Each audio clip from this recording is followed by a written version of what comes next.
Good morning student. आज हम पढ़ेंगे कक्षा 10 के पाठ 8 नागार्जुन,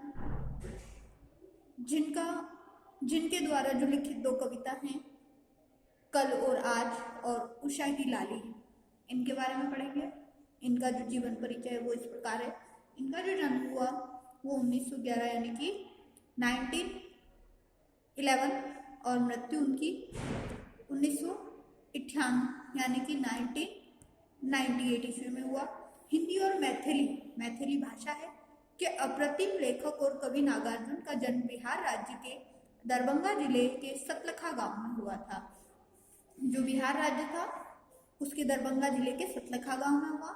उनका जो मूल नाम था वो वेदनाथ मिश्र था। आरंभिक शिक्षा इनकी संस्कृत पाठशाला में हुई।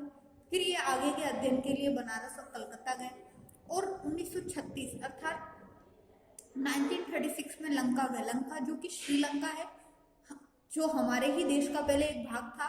उसके बाद में इस देश के कई विभाजन हो गए, जैसे पाकिस्तान, बांग्लादेश, श्रीलंका अलग अलग देशों के रूप में विकसित हो गए और वहीं बौद्ध धर्म में दीक्षित हुए। और लंका में इन्होंने बौद्ध धर्म से दीक्षा ग्रहण की। उन्होंने हिंदी साहित्य में नागार्जुन तथा मैथिली के यात्री उपनाम से रचनाएं की है। हिंदी साहित्य में इन्होंने नागार्जुन और मैथिली में यात्री इस नाम से इन्होंने क्या किया है, रचनाएं लिखी है। नागार्जुन ने कविता के साथ साथ उपन्यास और अन्य गद्य विधाओं में भी लेखन किया है और इन्होंने उपन्यास भी लिखे, कविताएं भी लिखी और कई गद्य विधाओं में भी इन्होंने लेखन किया है। इनका संपूर्ण कृतित्व नागार्जुन रचनावली के 7 खंडों में प्रकाशित हुआ। जो इन्होंने इनके जीवन में जितनी भी रचनाएं लिखी वो नागार्जुन रचनावली के नाम से हुई और जिसके 7 खंड प्रकाशित हुए। उनको हिंदी अकादमी, दिल्ली का शिखर सम्मान, उत्तर प्रदेश का भारत भारती पुरस्कार तथा बिहार के राजेंद्र प्रसाद पुरस्कार से सम्मानित किया गया। जो हमारे देश के प्रथम राष्ट्रपति थे डॉक्टर राजेंद्र प्रसाद, जिनके नाम से बिहार में हिंदी साहित्य में पुरस्कार दिया जाता है। फिर उत्तर प्रदेश का जो भारत भारती, दिल्ली का शिखर सम्मान और हिंदी अकादमी पुरस्कार के नाम से इनको सम्मानित किया गया। सामयिक बोध से गहराई तक जुड़े नागार्जुन के आंदोलन धर्मी कविताओं को व्यापक लोकप्रियता मिली। सामयिक बोध यानी कि अलग अलग प्रकार का जो इन्होंने ज्ञान ग्रहण किया, मिला जुला जो ज्ञान ग्रहण किया, वो इतनी गहराई से था कि उनकी जो कविताएं थी वो जो आंदोलन धर्मी थे, जो आंदोलन करने वाले जो लोग थे, उन लोगों में भी चेतना जागृत करता था। बहुत ही लोकप्रिय इनकी कविताएं रही। फिर इनकी रचनाएं जो थी युगधरा, सतरंगे पंखों वाली, हजार हजार बाहों वाली, तुमने कहा था, पुरानी जूतियों का कोरस, आखिर ऐसा क्या कह दिया मैंने, मैं मिलिट्री का बूढ़ा घोड़ा, तालाब की मछलियां, ओम मंत्र, भूल जाओ पुराने सपने, ये इनकी प्रमुख रचनाएं हैं। फिर जो इनकी कविताएं हैं, इनका जो पाठ परिचय है कविता का आज और कल, उसका इस प्रकार है। नागार्जुन कविता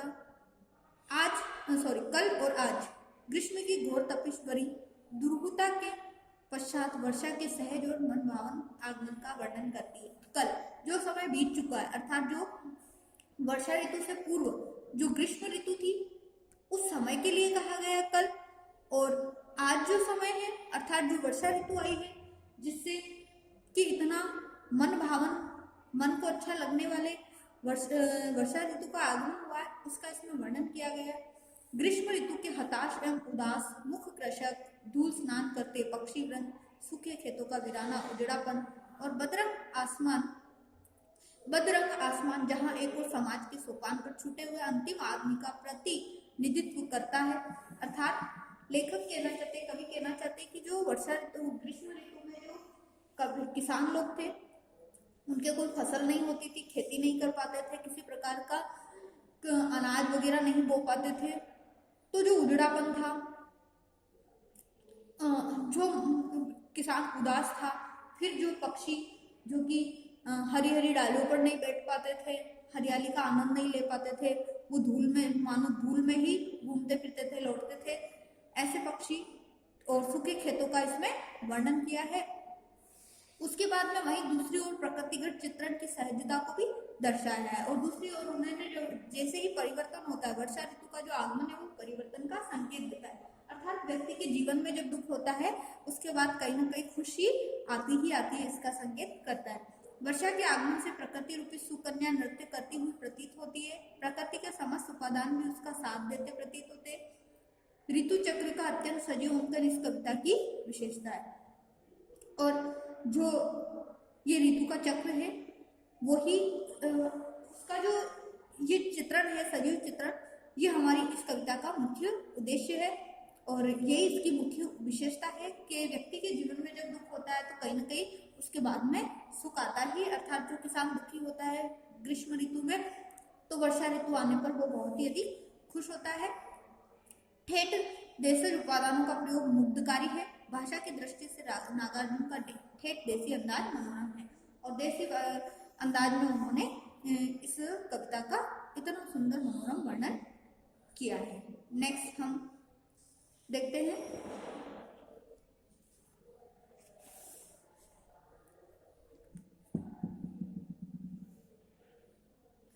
उषा की लाली जो कविता है दूसरी, उसमें कवि नागार्जुन ने प्रकृति प्रेम सहज रूप से मुखरित हुआ है। जो प्रकृति का जो प्रेम है वो उनके मुख से सहज रूप से प्रकट हुआ है, दिखाते हुए शिशु रूपी में उगते सूर्य की अप्रतिम छटा से, जिसकी कोई प्रतिमा नहीं है, ऐसी छटा जो कवि का मन अभिभूत हो जाता है, तथा उदय होते सूर्य की केसरी आभा, जो पीले रंग का जो सूर्य होता है उसका उदय होता है, जो कि हिमगिरी के स्वर्ण शिखर का आभास दे रहा है। अर्थात जो हिमगिरी जो बर्फ से ढका हुआ जो हिमालय पर्वत है और सूर्य का जब सवेरे सवेरे उदय होता है तो उसकी जो पीली पीली किरणें होती है वो हिमालय पर्वत पर इस प्रकार से गिर रही है मानो कि वो सोने का शिखर हो, से कभी दूर नहीं होना चाहता और ऐसे सुंदर छटा से कभी दूर होना नहीं चाहता। अब हम कल और आज इस कविता के बारे में पढ़ते हैं। अभी कल तक घालियां देती तुम्हें हताश खेतीहर, अभी कल तक धूल में नहाते थे गोरैया के झुंड। अभी कहते हैं खेतीहर का मतलब किसान और हताश मतलब दुखी। कवि कहते हैं कि जो कल तक का समय था, ग्रीष्म ऋतु का जो समय था, तब तक तो जो खेतीहर था, कृषक जो था, वो तुम्हें गालियां दे रहा था। किसको? इस मौसम को, ग्रीष्म ऋतु को, प्रकृति को वो क्या कर रहा था? मानो कि गालियां दे रहा था, क्योंकि वो क्या था? उसकी खेतियां सूख रही थी, उदास था, इसी कारण से। अभी कल तक धूल में नहाते गोरैया के झुंड, अभी कल तक, और जो गोरैया के झुंड अर्थात पक्षियों की जो झुंड है, जो गोरैया पक्षियों के झुंड है, वो पानी के अभाव में, पानी नहीं होने के कारण, वर्षा नहीं होने के कारण कहाँ लौट रहे हैं? धूल में नहा रहे हैं, धूल में लौट रहे हैं। पथराई हुई थी धनहर खेतों की माटी अभी कल तक, और जो मिट्टी है, जो धनहर अर्थात धन का उत्पादन करने वाली, अनाजों का उत्पादन करने वाली जो मिट्टी है वो कैसी हो गई थी? पत्थर की जैसी हो गई थी। अभी कल तक धरती की कोख में दुबके पड़े थे मेंढक, अभी कल तक उदास और बदरंग था आसमान, और जो धरती की कोख अर्थात जो मेंढक की आवाज जो थी पानी की मौसम में, वर्षा ऋतु में, तो उस मेंढकों की जो टर के हिसाब से कितनी तेज तेज आवाज निकलती है, परंतु ग्रीष्म ऋतु में उनकी आवाज नहीं निकलती, अर्थात वो मानो की धरती की कोख में दबे पड़े हैं, परंतु दबे पड़े हैं और उनकी आवाज नहीं आ रही है। अभी कल तक उदास और बदरंग था आसमान, और कल तक अर्थात ग्रीष्म ऋतु के मौसम में जो आसमान था वो भी ऐसा तीखा था, ऐसा तपता था कि उसका रंग जो था जैसे कि बहुत ही बुरा था, उदास था। तो इसके अंदर कवि ने प्रकृति की वर्षा से पहले की जो भयानक स्थिति होती है, ग्रीष्म ऋतु का जो भयानक मौसम होता है, उसका इसमें वर्णन किया है, और प्रसाद गुण है का इसमें वर्णन किया है।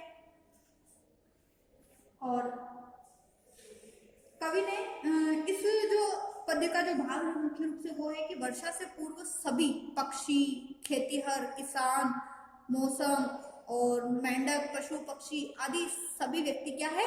उदास है, उसका इसमें वर्णन किया है।